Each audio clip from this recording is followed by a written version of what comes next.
Hello, everybody.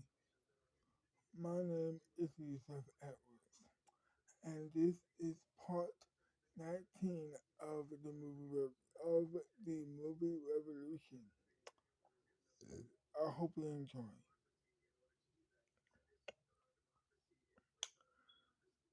Sally is sick. She had she is in the midst of the flu at this particular moment in time. She's in bed as Jennifer is walking in as President Jennifer and the First Lady Peter Peter of course walked into the door, walked into her room. The president walks into her vicinity and says to her ear and whispers in her ear, "I'm sorry, are you okay?" And she whispers back, "I don't know. I'm sick, but also I'm sad."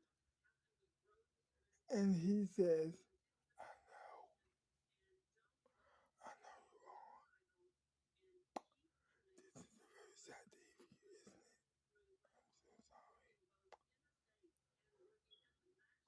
And then she says, "Yeah, I can't go to school."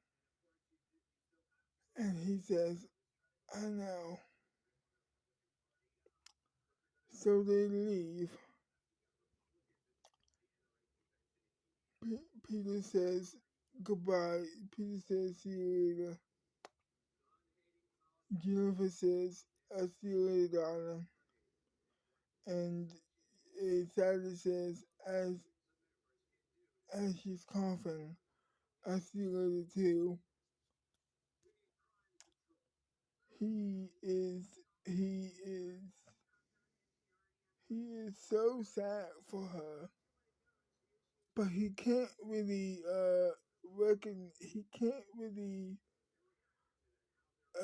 feel that at the moment because the vice president has asked for his asked for a talk with him, and he goes and he has to leave, and then he's like, "Okay, I have to leave now. Take care. Make sure the White House staff take care of my daughter, please." He says as he's about to leave, and she sighs and says, "Okay, I will." And then he leaves.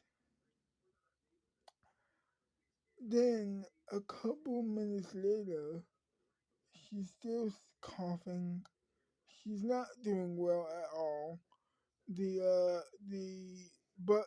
but she's still friendly with the White House cook.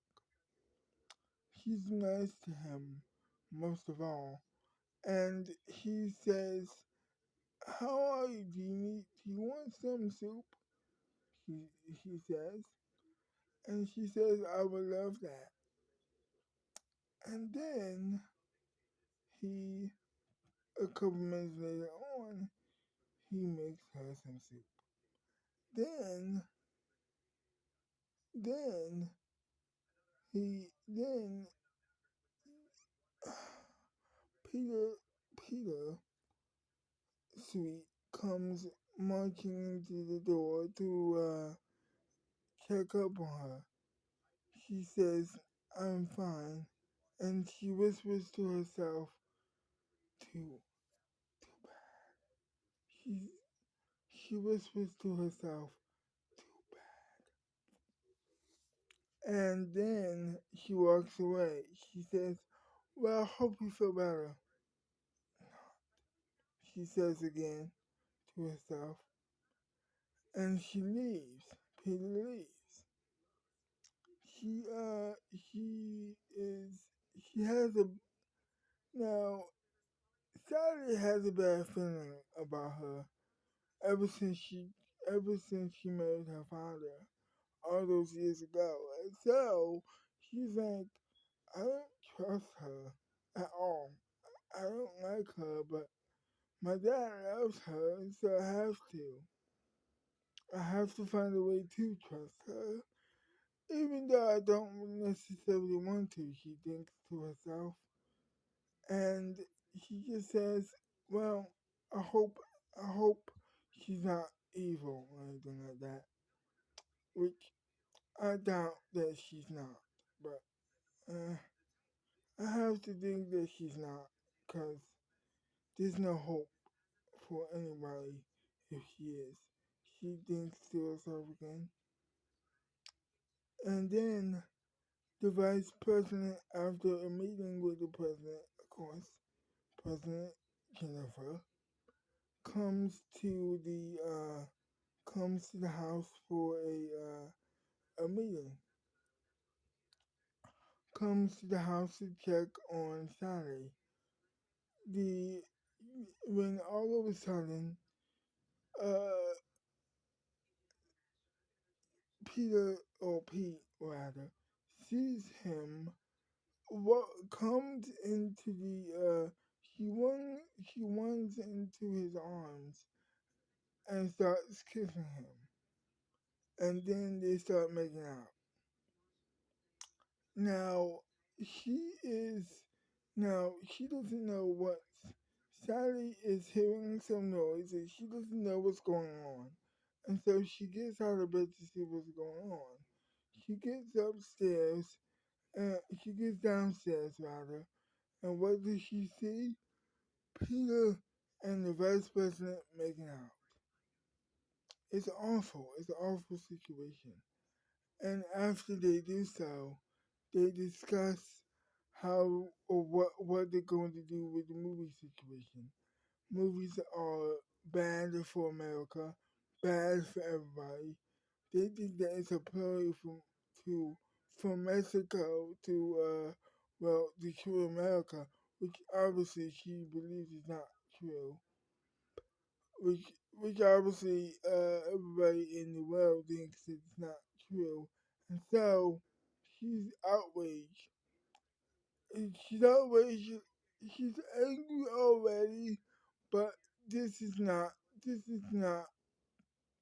Like that is not even close to what she's feeling at that moment before. The vice president and the president's wife say, you know, well, actually, Peter says, there ought to be a ban on films. And he says, you know something, babe? You're absolutely right. And and that was, that was the decision. And that's how it all came about. This plan to ban movies from America entirely came to fruition. It all came about from this conversation that the first lady and the vice president were having with each other, and Sally Sally was right in the middle of it. She was right in the middle, and she was so outraged. It was from that day forward that she believed that love didn't exist anymore. Because how in the hell could her stepmom do this to her dad? The most dearest person to her in the world at that point, ever since her mom died, which was the first nail in the coffin, which was the first nail in the coffin for her to believe that love didn't exist. Halfway, of course. And this was the final nail. To be continued. I hope you enjoyed this video, and if you did, leave a like, subscribe to my channel, and I'll see you next time. Bye bye.